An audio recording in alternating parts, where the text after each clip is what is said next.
हाँ मेरे प्यारे बच्चों, क्लास 8 के छात्रों, तुम लोगों को अब ये संस्कृत भाषा जो है इस क्लास तक ही पढ़नी है, इसलिए कुछ सीखो, संस्कृत बनाओ, संस्कृत अनुवाद करो, संस्कृत पढ़ो, संस्कृत बोलो, ये सीखना तुम लोग की जरूरी है। आज तुम लोग के समक्ष मैं इस प्रकार की शक्तिमान, इस संसार के सबसे शक्तिमान जो है सूर्य के बारे में, जो तुम लोगों ने रातों दिन जिसका जो है अवलोकन करते हो,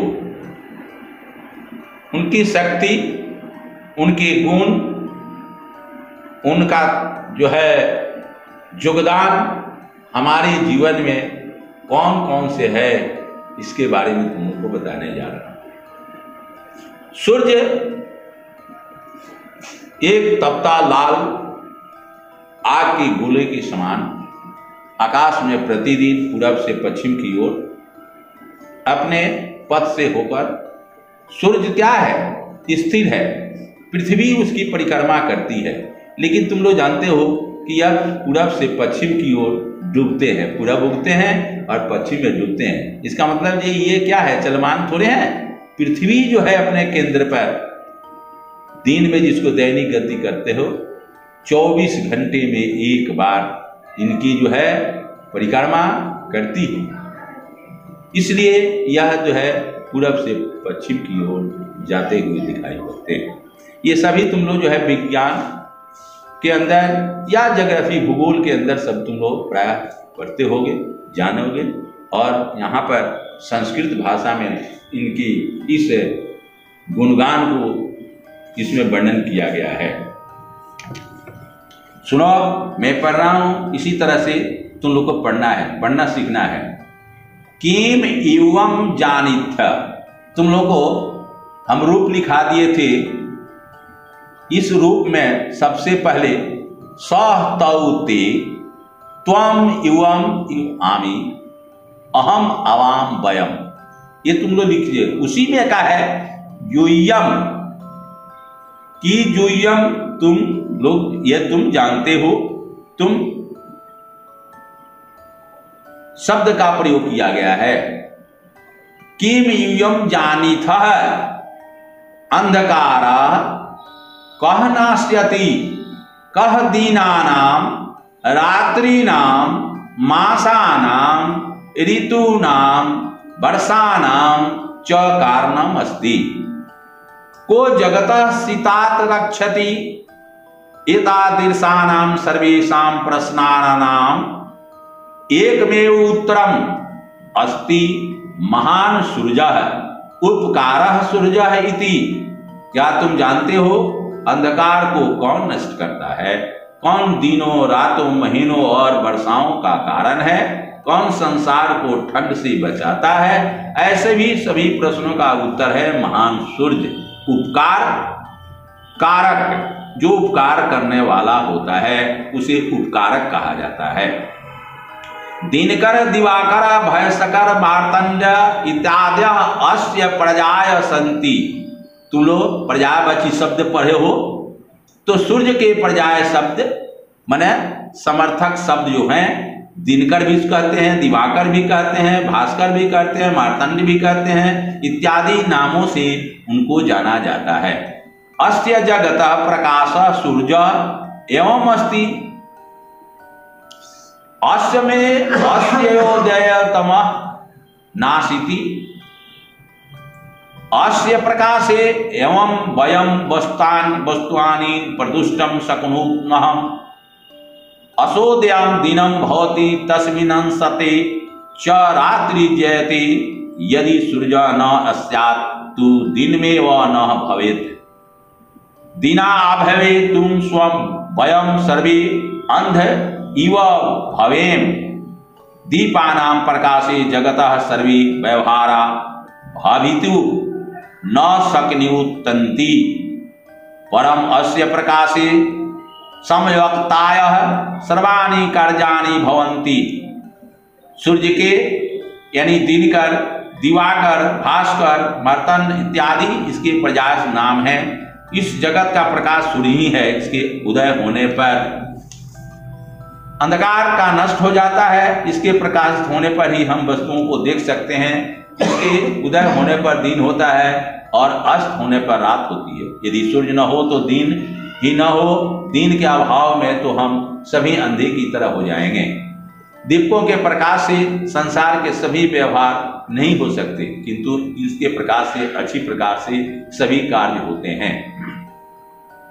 कहने का मतलब यह है कि सूर्य के इस प्रकाश और गर्मी से इस संसार के जितने जीव हैं उनका जीवन चलता है। अगर सूर्य न होता तो सभी जीवन पस्त पड़ जाते हैं। सभी जीवन का जो विकास है वह रुक जाता, सभी जीवों का नाश हो जाता। इसलिए सूर्य उपकारः कारकः, इसलिए सूर्य उपकारक हैं। अस्य भावे तुम सर्वत्रे साहित्यमेव भवेत् साहित्यि सति जीवनो माथि नाम चत्पत्तिरेव न भविष्यति। पश्याम एवं वयं यत उत्तर दक्षिणयोः ध्रुव प्रदेशयोः सूर्यस्य दर्शनं दुर्लभ भवति। एतयोः प्रदेशयोः प्रायः सर्वत्र शरत्पूर्ण वर्षः हिमेव तिष्ठति। तस्मादेव कारणात् त्रालालापा एवं जनाः निवसन्ति तथा स्वलापा एवं पदापा औषध्या च जयन्ति। फलानामानानूनं तत्रात् भाव एवं तिष्ठति। इसके अभाव में तो सब जगह ठंडी हो जाए। ठंड होने पर जीवों और औषधियों की उत्पत्ति ही नहीं होती।